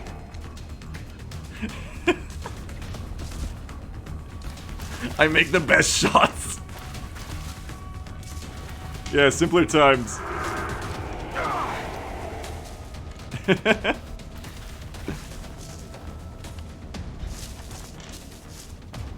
Yeah, we're getting boned by sectors, we are. Oh, yeah, get him. First kill. I'm about to start keeping score. First kill back into it. Nice Overwatch. Muscular says Germa could and would do some incredibly unhinged shit that makes Beak stuff look tame. I think the difference is that Germa is like a true artist, and his unhinged shit is usually like, I would still say family friendly. I don't think Germa does anything that isn't like, I don't think he does anything blue. Like, I think he's honestly just like, such a sweet little cherub. You know what I mean? Like, he's a true artist. Michelangelo, only he remains. Leonardo da Vinci, only... Michelangelo, Leonardo da Vinci, only he remains. See, he wouldn't have messed that bit up. He is a true artist, and he doesn't need to do the things that I do for cheap laughs. I do them because I find them funny. The biggest difference between my personal friend Germa and me is that I'm incredibly immature with my sense of humor too often, and I too often let it get the better of me and just evolve into like the most tasteless and tacky sexual innuendo bits, or like just tasteless and tacky humor. And that is a big difference. I've been thinking about it lately. I probably need to control myself more. I go too crazy. Germa goes crazy in a way that, like, that's funny. Beagle goes crazy where it's like, Beagle, you need to stop. You're actually going too far. I'm not innocent like Germa. Like, I'm very not innocent. Rick says, Beagle knows how to keep digging whenever I find him in a hole, yeah. And see, you say find Beagle in a hole, and you know, I'm the one making the sex jokes about that. And I need to stop, I do it too much. It's really become too much of a cornerstone of my humor. That's right, Germa would never take a picture of Blade smiling at Venom's ass while Venom is bent over in front of him. Germa would never think of that. I don't mean that like he's not funny. I mean, he's funnier. He would never go to that level, you know? Moving. He's a sweet boy. I, of course, do. I just see that and I'm like, Venom is presenting. That's what I think. And I'm sorry for that. I shouldn't do it. Heading out. I need to stop. I think in the year of 2023, it's time for us to become less tacky. Okay? Posición confirmada. Yeah, Germa is a psychopath though, but that's the big difference, is that's clean. The thing that Americans have done with media is that being violence and being like the Joker being like a murdering Christian Bale in American Psycho psychopath is much more family friendly than anything to do with sex. You can show children like Rambo killing like 50 Russian conscripts, or like Marvel heroes beating the shit out of people, and that's fine. But the minute there's like a tit, that's not safe for children. Violence and guns are the right of every young American child to be exposed to from birth. From age, you know, age 4 right up to 18 when they're inducted into the Marine Corps. But you cannot show sex. That's always been the prude difference of America. And that's the difference between me, is that I still think Germa is a sweet little cherub, because even when, you know, he's doing stuff that makes you think he might have bodies buried in his basement, you know he doesn't at the end of the day. And also, that's fine. You know, you can get away with that. You can't get away with, you know, talking about the demon women getting their tits out and smothering you in them in Rho Sigma as they kill you. That's not corporate friendly. We've been saying this in Marvel's Midnight Suns Game Bureau. Marvel movies are incredibly sexless. Marvel movies are the greatest demonstration of that, yes. Let's shoot and fall back with you. Shoot and scoot. We're gonna fall you back to here. Moving out. Marvel movies are the greatest because, you know, Marvel and Disney are the peak, the epitome of that. They're the most corporate-friendly shit there is. They are the corporation. They are the most family-friendly violence possible. And that is, you know, Marvel is the epitome of that, of these incredibly attractive, yet sexless gods and goddesses who do incredible wanton violence all the time, but are never allowed to, like, kiss. You know what I mean? They're the epitome of that. They are that standard. Okay, we're gonna get you out of here. We're gonna get you back to here. I kind of want to break Loss, I kind of don't. I want to break Loss here, I think I'm gonna break Loss, do more Overwatches. So I'm gonna bring... I need to move you back to here. I'm gonna get you back to... I can't quite get you to there. I can't really get you to anywhere good. I'm gonna bring you back to here.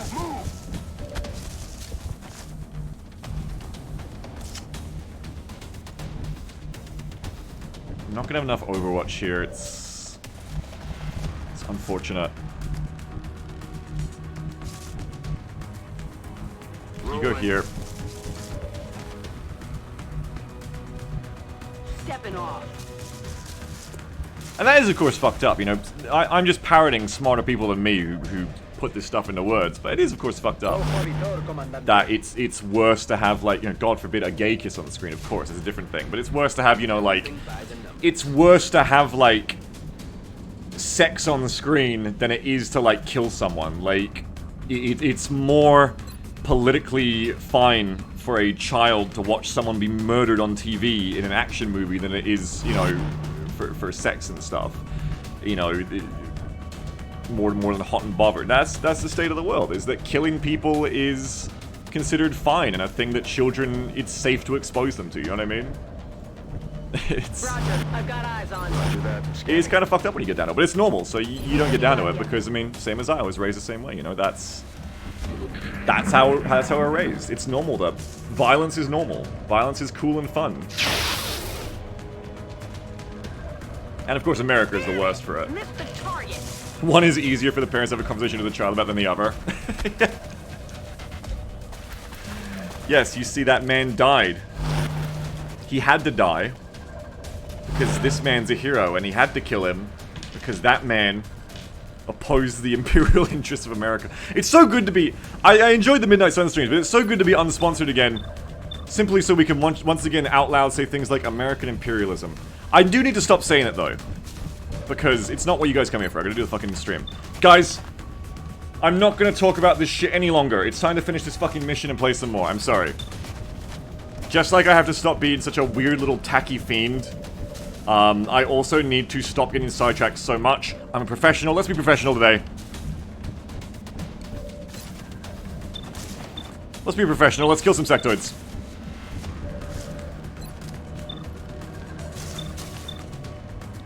I'm sorry, I just haven't been focused on the battle at all. I'm sorry. It is just 3 sectoids, but they deserve my respect. They deserve my time here. I am sorry. You deserve better.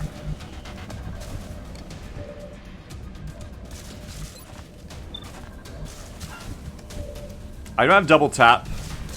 32, 47.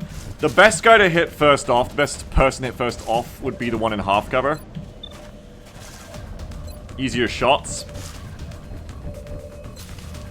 So you want to go kill this one first with hollow, then kill this one with hollow, then maybe suppress the back one. I have 80%, 80% here on these full cover ones. I have 2 sets of hollow targeting. Everything by the numbers. We'll go ahead and shoot you. You're just dead, sweet. X-ray neutralized.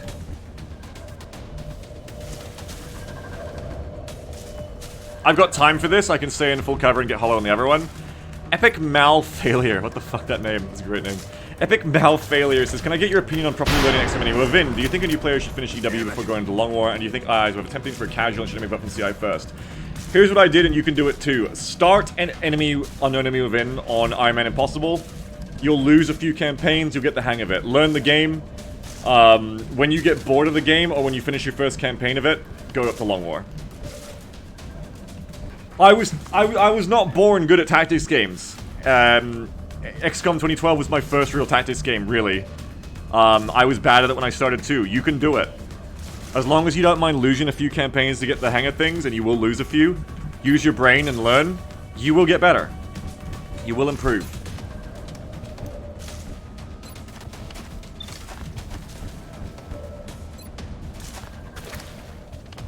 You can do it. For Long War, I say to people, you can go to Long War after Vanilla, but you can't go back to Vanilla after Long War. So if you're still enjoying Vanilla, just play Vanilla. You'll extend your replayability of the overall series quite a bit. Once you're done with Vanilla, move on to Long War. You'll also learn the game easier. Once you're done with Vanilla, move on to Long War. You can't go back. Long War expands the game too much. You can't go back. It's like you can't go back to unmodded Skyrim after you've modded it the way you like it. You can't go back to Vanilla XCOM. I couldn't, at least. You know what I mean? You just can't. Because it's worse. But you can go up. Kill confirmed. I've been playing some modded Skyrim lately. I'm playing it with Jam. It's actually a lot of fun. Found a combat mod that's actually really fun. There's only one sectoid left, I believe, right? Banny says, you wouldn't go back, but you do appreciate the great design I had more. Absolutely. I could definitely play a vanilla XCOM campaign again. I don't want to versus Long War. I'd rather play Long War. I definitely could, though. Like, I don't mean to say you couldn't. It's still a good game. But it would feel, like, shallower and with less depth, because factually it is. It is that. Oh, shit. I shouldn't have done that. I've exposed myself to loss. Panzer says, one of the nice things... Are you doing Skyrim co-op? Yeah, with Jam. Yeah. We were thinking about streaming it. We actually recorded the first bit of it, and we were thinking about streaming it, but I thought I didn't want to, because what if there's like an old sex mod on there on my hard drive, and like, a tit shows up randomly and I get banned? Which kind of loops into the conversation we were just having. Like, you're just walking along and one of the guards just starts fucking and you're like, oh my god, no! I'm banned from Twitch, my career! Panzer says, one of the nice things about Brutal AI also is it has less people randomly hiding in the corner maps alone. That's a long time to loop back around to the conversation, but good. I want to try it. If I can just plug it in the Rho Sigma, and we've confirmed you can just plug it in the Rho Sigma, yeah? I kind of want to try it. Super Jamu says, that'd be a super specific mod sounds like. It's just fucking mods. What the hell, subject? What makes a Twitch streamer a criminal? Getting cock! Game Guru says, reminds me of a story of a guy. Oh, is this a streamer? Reminds me of a story of a guy who had a sex mod installed on Skyrim, forgot about it, played again later, and was very surprised to be violently assaulted after losing to a troll. Oh dear. Was that on stream? Oh god. Oh. Don't think it was no. Oh, okay. It was just like a thing they shared on Reddit or something then. On Overwatch. Unexpected sexual content is like you guys have watched me play Rho Sigma with the Slanesh demons. Like it's my nightmare because there's no tolerance. Like that comes up on your stream, you're just banned. Hold up, this guy says Travis McElroy installed sex mods for Stardew Valley and then streamed it. That was pretty funny. What?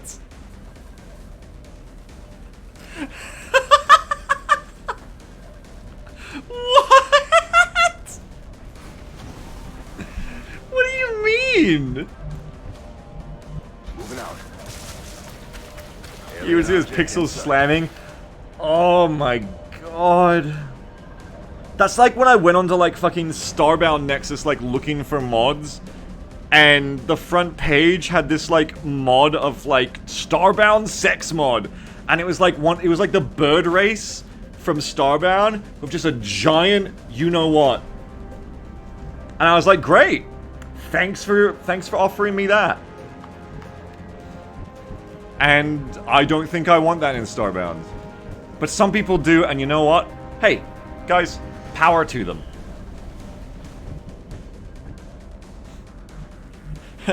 Dunlap says disgusting. What was the mod called? This was like 8 years ago. I don't know.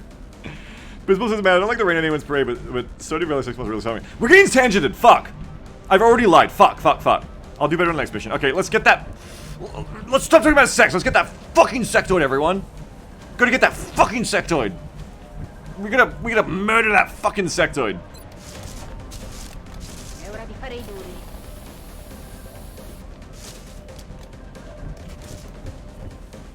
There's so much good like bait in the chat to respond to though. I don't know why Skyrim and Overwatch are someone has such a sex-oriented community. Well, in Overwatch's case, it's because I think the pornography ended up being more loved than the game. I'm on it, Commander. It's more like asking, why does Overwatch have such a thriving, like, video game player base?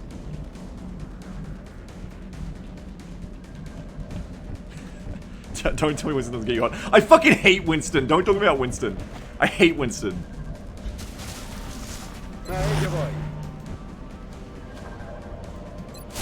Stupid monkey. Good copy, moving on target. Ready to rock.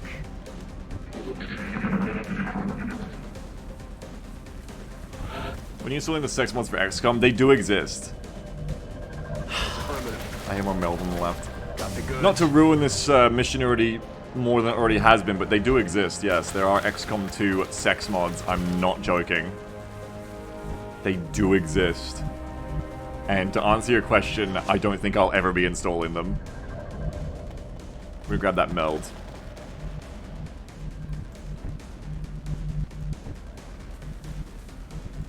There is in fact a prominent XCOM mod that is absolutely full of nudity. I'm not talking about that. I'm not talking about like the beefcake mod or like even just nude mods. I mean like actual. It exists. I'm aware of it. I've read the thread of it. I've read what people were saying about it. I've read the minds. I've been in the minds of the posters who were making it and playing with it. It exists. It existed very quickly after a release. We've talked about it on the stream before. Roger. Got my eyes on.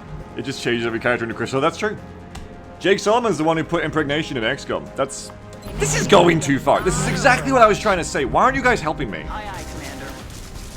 I'm trying to turn over a new fucking leaf for 2023. I'm trying to stop doing all my humor being like this. Help me. Will you people help me, please? Overwatch. Stop encouraging me. Shame me. Stop laughing. Shame me more. Stop encouraging it. Stop enabling me.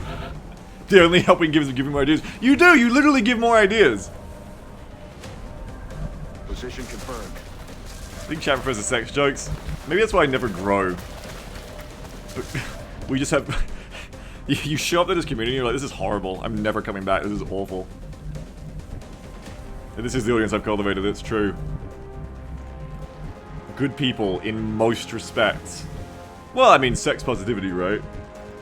But can you be called... I mean, can you be called morally good for encouraging chrysalid impregnation jokes? Do you think Jake stays in Maryland because he too is in fear of the player base he's created?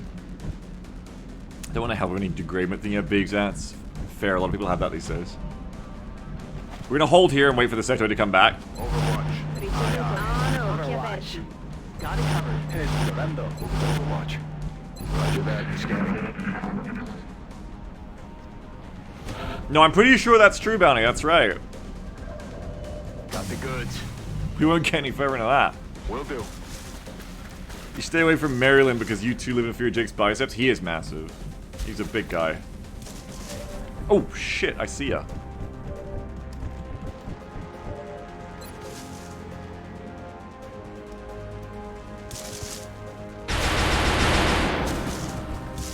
No way that just happened. I don't know what you're talking about, Carlo Lope, but so great that Andrew Tate is in jail. So great. We love to see that.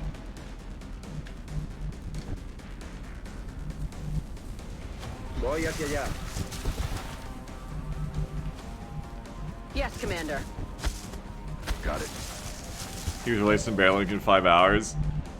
I hope he still gets fucked up. I know they seized a bunch of assets. Nice, dead. X-ray neutralized.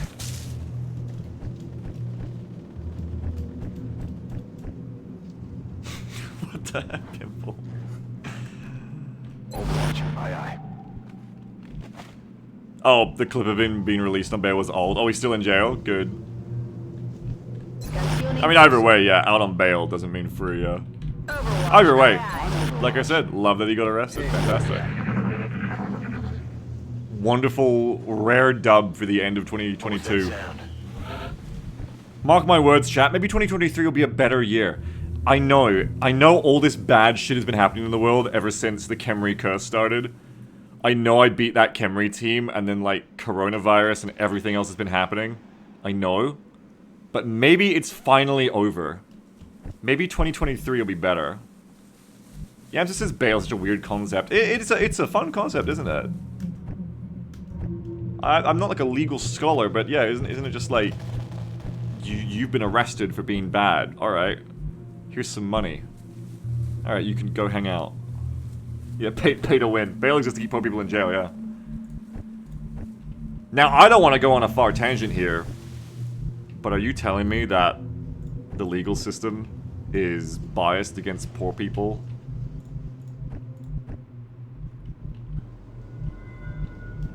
Cuts down on bribery.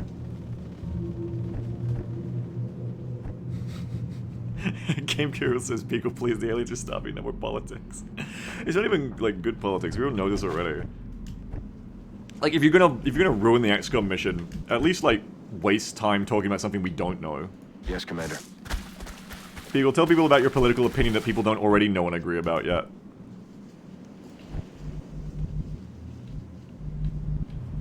I don't know what that would even be. I don't know what my political opinion that would surprise chat is. You already know them all, I think. Let's start moving up in the UFO now. 3 melts is really nice. Got another transmission. Emperor Creatine, 100 pennies. Thanks for continuing to upload the VODs on YouTube, people. Jeff's doing that. Jeff the Hobo is doing that. Thank Jeff. I've been real busy lately, says Emperor Creatine, so I haven't been able to catch many streams, so they're very helpful for catching back up. Thank you, Emperor Creatine. Thank you for 100 pennies. But it is Jeff uploading the VODs, so thank Jeff, the real hero. Heading out. And tell us about your huge NFT collection.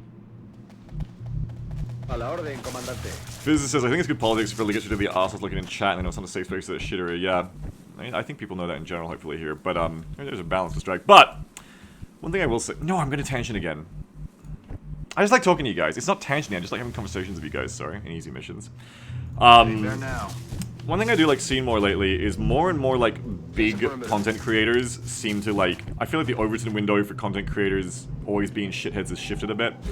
I've noticed more, like, kind of like, corporate-friendly, middle-of-the-road, apolitical content creators just having their default apolitical stances be better politics these days.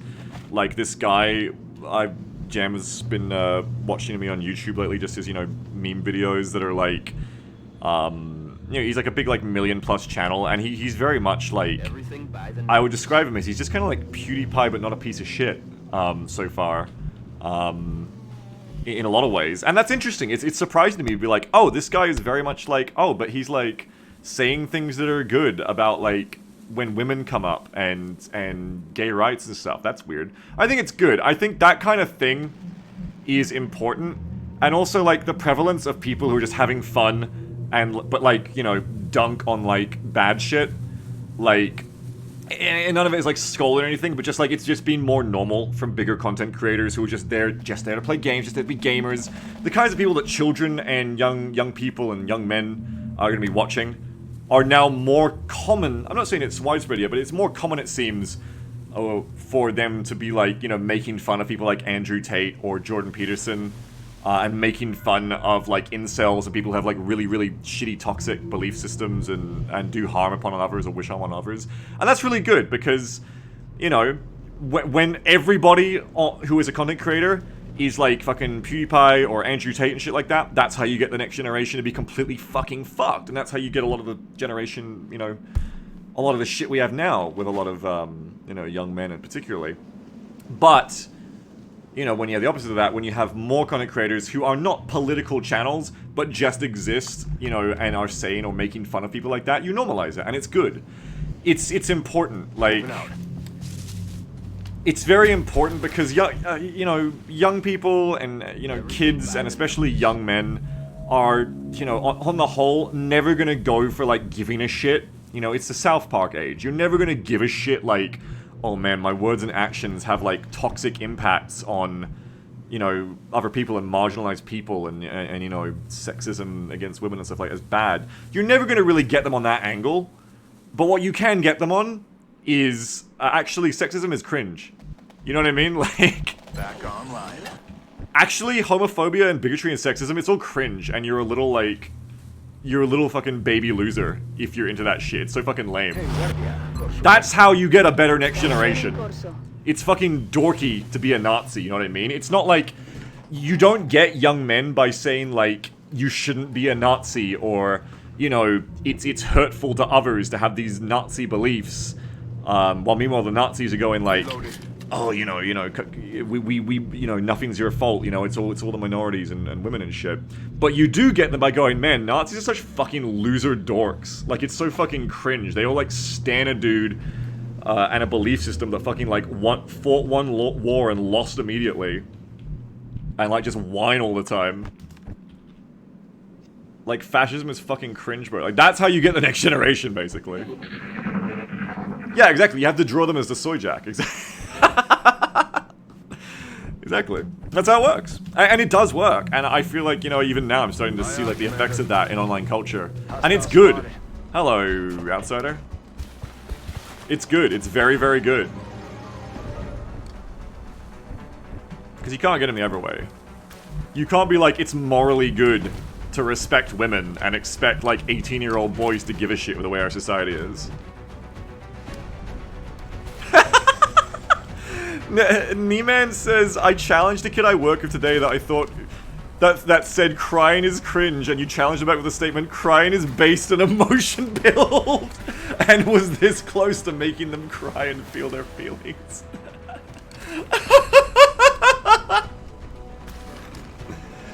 What is it that the guy made Jojo Rabbit said, the good something against fascism and mockery? Yeah, it's the producers thing. We talked about this before of like, what is it, like the comparison of like American History X, where you have like the guy who's like the fucking neo-Nazi, and people are like, yo, Like, they just, like, completely look past the, like, this person, this awful thing, go like, yo, it's so cool, so edgy, so awesome.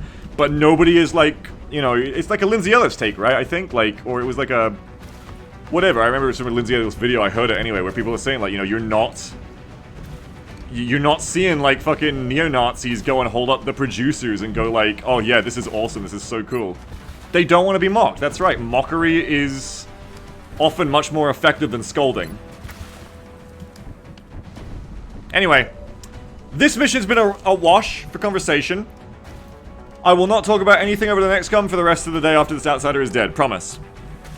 Promise. That's a Beagle promise. Alright. Let's try and cap, I think. That's a Beagle promise. That's a Beagle promise. Can we bet on it? You can bet on it. Beagle promise. I will... Within reason, I'll do the same rule as last time. There will not be any tangents. So, like, you know, 10-20 seconds or something, that's fine in passing. I will not tangent off for the rest of the day. I promise. I promise! I don't know if I can get this guy safely. I don't think I can. I think it's probably easier to just kill him. It's just a skeleton key. I don't know. Can I, like... I don't think I can get this guy very safely. I think we just skeleton key him. I mean, just blow him up.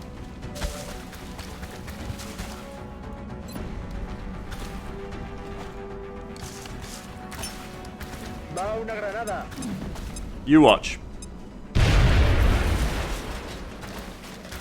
You watch, all. You watch. Oh, fuck. No, it's alright. I blew up the cover so there's no step out shot him anymore, but that's alright. Huh? Oh. Target's still up. Sniper next. And you should be dead. Taken care of. Operational objectives completed. Alright, here we go. The year is 2012. XCOM 2012 has just been released. I have Longmore inexplicably somehow. I have no idea how to have anything to say other than what's happening on the stream. The aliens better get it together, or we're gonna mop I'm the floor 22 with years old. I have the political consciousness of a sponge. And we're about to play some goddamn XCOM, everyone. Yeah, fighter crashes are very light always. Let's get low profile for the scout. Yeah, I mean, we need to spam proxy mines, that's right. Dick Dozer gets double tapped.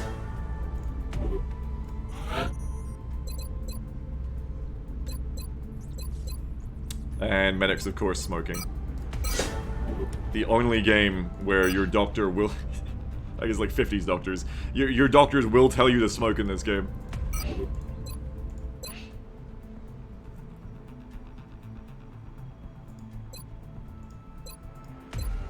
Okay. Oh good, oh good.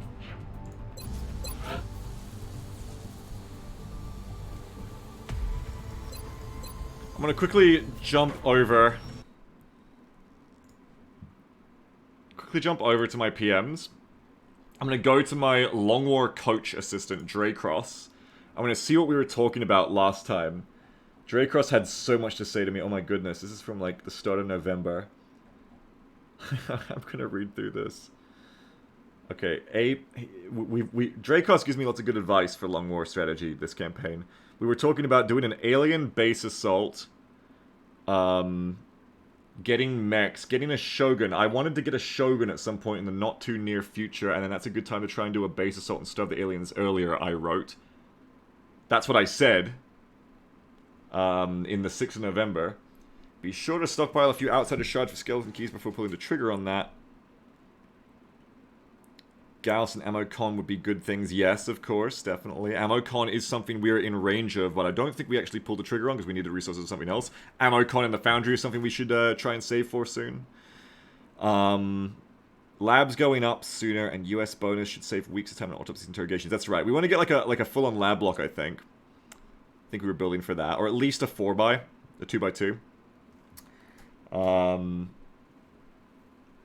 Aim to get firestorms earlier. Yes, definitely. So you just touch every year for impunity. That'd be good, yes.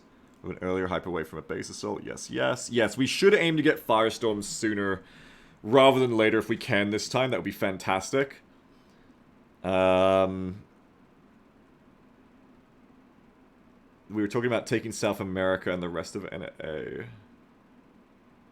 Worried because after June, aliens might end up on pace to base assault you in October with their income from bases keeping their resources above 150 and keep your threat at 8+, so every harvest you can interrupt will be critical. Draco's had lots to say about the start of this campaign. It's very fortunate for me because it helps me remember what the fuck I was doing. Now that we're in the mid-game, options have opened up strategically. This was like a week before I stopped playing XCOM for a month and a bit. Sectoid gets you xenogenetics into... Oh yeah, Gene Lab. Do I have a Gene Lab? I want to say we haven't built that yet, right? No. Gene? Because we're doing xenogenetics right now. So we got a Gene Lab coming soon. That'll be amazing. So we can get some nice, cheap, hyperreactive pupils for our infantry and our gunners. That stuff really helps, honestly. Gene Sweatshop. Wow, what the fuck? Did you think a sweatshop was where they make sweatshirts? So, should take you 5 days at most to research after seeing genetics. Oh yeah, we were going to go for early Psi too and finish a lab block. Yes, because we were going to do Lab, Gene Lab, Psi Lab for a 2x2, right? We were going to have Gene and Psi in our laboratory block. Yeah, that's right, Pimp. We watched that recently. Speaking of things we watched, not the tangent, but just briefly, watched Andor. Don't do any spoilers in the chat for anyone who hasn't watched it yet. Andor's fucking phenomenal. Go fucking watch Andor. Brilliant. I fucking loved it. Inspiringly good show. Fucking loved Andor. Awesome shit. Alright, do not spoil it. You'll be banned in this chat if you spoil Andor. Thin Man interrogation for Region Battlefield. Yeah, of course. Psi. Alien computers to get your Nexus to start robot autopsies. Yes, we're gonna do alien computers and cybernetics after genetics as well to get mechs coming. Yeah, we have a lot of valid options, yeah. Basically, I think what Dracos and I were talking about here and what Dracos is saying is we're at like a crossroads. You have a lot of different things we can go into, and there aren't really a lot of wrong choices. He also says, our next summer gen should be able to cover the lab block and basic workshop block with 3 uplinks and 1 nexus. Nice. You need to delete that extra uplink as soon as you finish the nexus. Better to do sooner rather than later.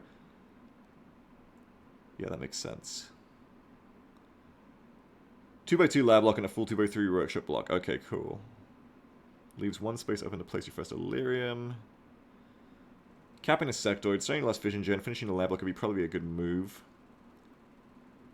80% lab bonus will definitely pay off. Scilab also means you need to deal with Deluge. Ah, yes, and we're gonna have the other Annette shit going on.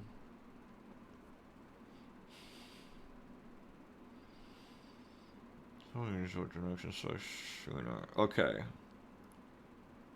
So, you could have a Shogun by the end of August. Okay. Having read all of that, I think I, like, understand a bit more what's going on strategically. What is the month? It is July. Feasibly, Dracos reckons we could feasibly have a Shogun by the end of August. It's all gonna work this time. Home by Christmas. Yeah. Let's hope. Getting the Furies would be good too because they'll get VR trained up and we'll have a lot of strong side soldiers out of them. So yes, down here it's gonna be Gene Lab and Psi Lab. Have I done Xenopsionics yet? Where are they? Do you need Xenogenetics first, I guess? I feel like I need to get this done too then. We'll do a little scanning. And then we'll do an assault. We'll do an exalt covert action. This game is so timeless, it feels good to be back. It feels good to be back. That, I don't know if it's a good choice. 2 scientists is good, but 16 muton corpses, I think I need those for other things. Plus just the money, right? $64 isn't bad, but I need that for AmmoCon eventually, right? Yeah, I need those corpses. We don't want to do that. We'll wait until we get Xenogenics done, then we'll do a covert. Hello? A large UFO. Detected. I just want to take a little looky. Just go take a little looky. If I send up like every bird, does the game think I could win? What if you're all on aggro? No, the game is still like, buddy. Just go up for a little looky. Not you, send up an ace. Just in case. You won't get shot, but just in case. Because I want to see what kind of ship it's going to be.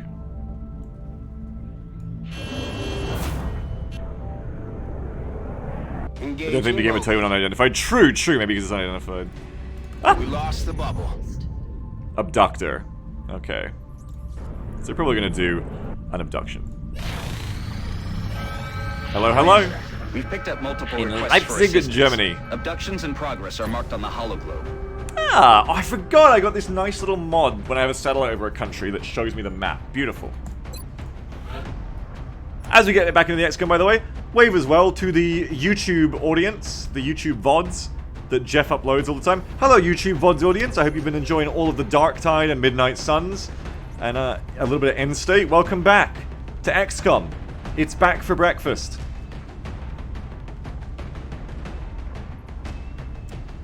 Contact lost. How hard was it? Moderate.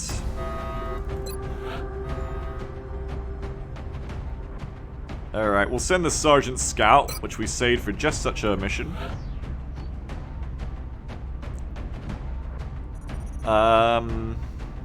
Send some tech sergeants.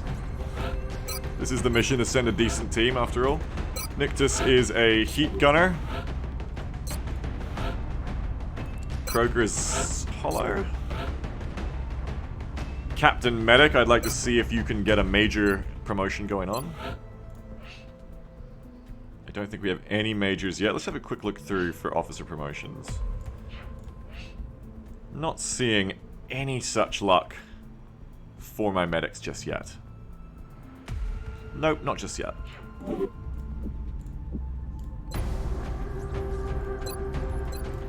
And of course our engineer. We only have Brit for the Lance Corporal engineer here. Not the most powerful engineer you could bring on a mission. We will level them up sometime. It's alright, just bring those... You've got Sapper, Brit. It's the most important perk. It's the most important perk. Hi, Bees, what are your favorite sound effects in this game? I can't answer questions like that. I don't know. They're all good. Engineer, gunner, scout, infantry, medic, infantry. I hate answering questions with most favorite, like definitive, but I will say the first thing that came to my mind when you said that is the laser weapon sounds.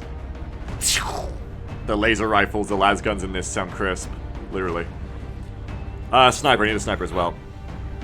Let's go Flupsing.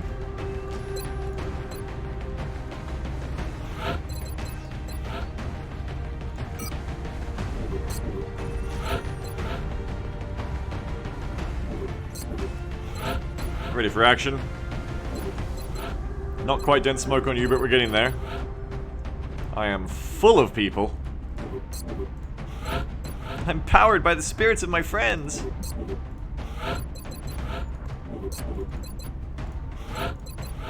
Looking good. Looking good. Yes, yes. Full HE's looking good. Alright. Get it, let's have a great one. We have visual on the mission site. Setting down. Our target site is near the German border. I think there's everyone else We've got a great sound, reports yeah. indicating that the Basic aliens have ballistics, stepped great up the sound. number of attempted abductions. We'll have to move quickly if we want to slow the spread of panic. On Operation Secret Hammer, let's go. You've used marksman rifle scouts, I never do. I've tried them a bit in the past, but I never really like them because I prefer having a shotgun. It's not really the mark.